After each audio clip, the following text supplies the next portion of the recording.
So ayan, magandang araw po sa inyo lahat mga kasero. So bali sa video na to papakita ko lang sa inyo yung hindi naman ako bumili, bali yung kaibigan ko. Papakita ko lang yung airgun na nabili niya pero nandito sa akin kasi ipapa-repair namin. Pupunta kami ng Taytay.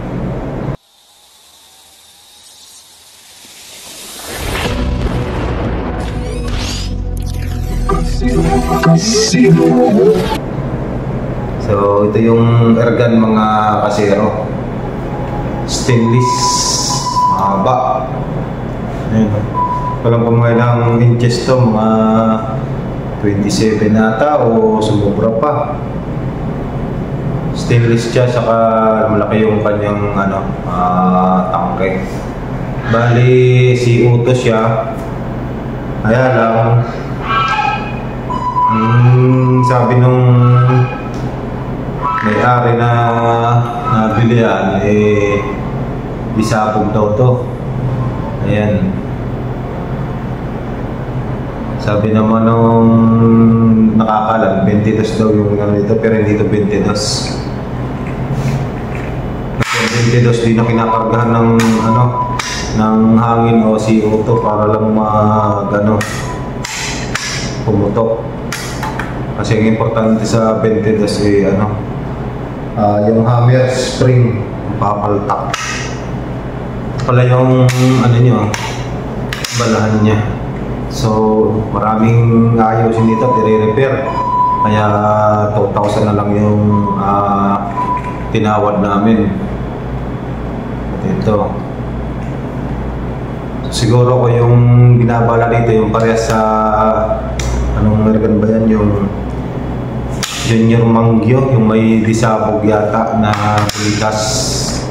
Siguro ganito yung bala nun. May nilalagay dito na parang kapsula na nilalagyan muna ng mga pulitas na maliliit. Ang namin ito, tatanong namin dun sa paggawaan. Kasi nga dito magagamit ng pang-ibot, pang-pellets na bala. Kasi malaki yung niya dito, butas. Iano natin kung malalagyan ng brass barrel dito sa loob. Tsaka medyo baluktot siya mga kasero. Ayan. Pero papaalay natin.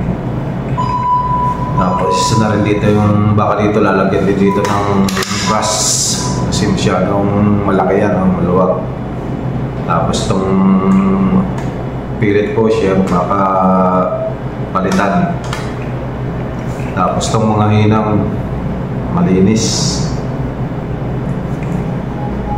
Tsaka wala nang tornilyo yung dito sa may bat. Tsaka yung bat niya na rin hindi na maganda, pangit na. So papagawan din siguro ng natin ng bat. Ito yung niya, ito may tali na ito yung sa trigger niya. Ayan, no? Lang po kasi ito homemade, kumbaga yung gumawa nito marunong din, pero di siya talaga yung katulad ng mga gumagawa ng airgun na may mga pangalan, yung Mangyo, Manlapa. Ayan, no? Kita nyo, doble na yung spring So malaki yung tubo niya, nandito yung hammer niya. Siguro tatanong natin dun sa gumagawa kung baka pwedeng gawin sa PCP. Lagyan lang dito ng gauge. Ito lang naman ang ayusin, i-align. Tapos kung posibleng malagyan ng brass barrel, mapasukan. Then dito paglalagyan ng bala. Tapos itong yung kasahan niya, mapalitan din. Pero kung ano yung mga suggest ng gagawa, siyempre susunodin siguro natin yun kasi siya yung nakakalam. Hindi lang natin alam kung magkano yung magiging gastos nito. Pero ito pala, bali pala ito hindi sa atin, hindi sa akin. Sa kaibigan ko. Pero di pa to bayad, tanong niya lang kung kaya niya sa presyo. Nakausap ko naman yung may-ari. Yung may-ari nito, hindi naman talaga yung pinakamayari. Kumbaga sa ano niya to, sa tawag biyanan niya tong lalaki noon. Kaya lang yung biyanan niya namayapa na. So hindi naman siya mahilig sa mga ganito. Wala na rin siya time sa pagpapayos ng ganito. Sabi ko sa kanya, gawin mo na lang akong pera kaysa lalong masira, maputol to. Kasi ito, baluktot na nga eh. Baka natutumba ito eh. Kasi may mga anak din siya eh. Sabi niya, sige, bibigay ko lang sa inyo ng 2K. So yung kaibigan natin na bibili nito, hindi ko pa nakukontak. Baka bilhin niya na kasi mababa na yung presyo, kaya niya na. Tapos papaayos lang namin. Magagamit niya na to.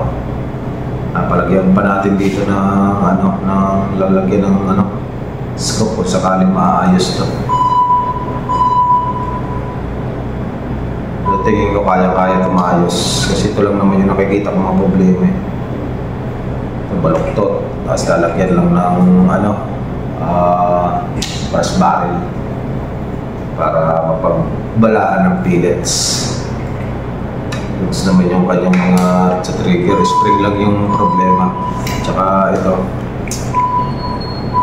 sinunod ng hininang ng hindi lead, ang tawag na tanso. Pero matatanggal pa nito. Tapos lilinisin lang. Mapping. Tapos bagong bat. Siguro ko lalabas ito ng maganda. Basta yung gagawa ay magaling. Siyempre, yun na nga yun. Baka may presyo. Pero tingnan natin. Baka naman hindi naman ganun kamahalan. So yun lang mga kasero. Pinakita ko lang itong na to. Ito nga pala ay shoutout nga pala kay Hunter Idol Alpados. Hindi ko po ito gawa. Wala po akong gamit sa paggawa ng ganyan. Bali nagagawa ko lang yung mga 8mm steel ball na PVC striker. Pero sa ganito di pa ako magawa. Wala tayong gamit, tsaka wala pa tayong masyadong alam sa mga nito. Siguro kung may gamit tayo mga machine, baka makagawa tayo. Pero dahil wala. So yan, idol. Ito ay bibilhin pa lang namin sa may-ari. Bibili ng aking kaibigan. Yung may hawak dun sa video. So yun pala, ingat-ingat tayo sa papalapit na bagyo. At napahingan din yung Cagayan, itong si Pipito. Kaya lang malungkot kasi sa amin naman sa Kabikulan tatama. So sana kung sakaling mang tatama sa Bicol, sana mataas yung hangin. Huwag na masyadong mababa para hindi masyadong wala masyadong ma-damage. Yan lang ang pinag-aalala ko. So, ingat-ingat lang tayo mga ka-hunter, lalo-lalo na si Kuya Manok. Bicolano yan, mga hunter din yan dun sa lugar namin. Ingat-ingat lagi tayo. So, yun lang mga kasero. Sa mga makikipagkaibigan dyan, subscribe lang kayo, walang baklasan. Maging honest lang tayo para naman pagpalain. So, pag nakikipagkaibigan, tutupad tayo, diba? So, yun lang mga kasero. God bless.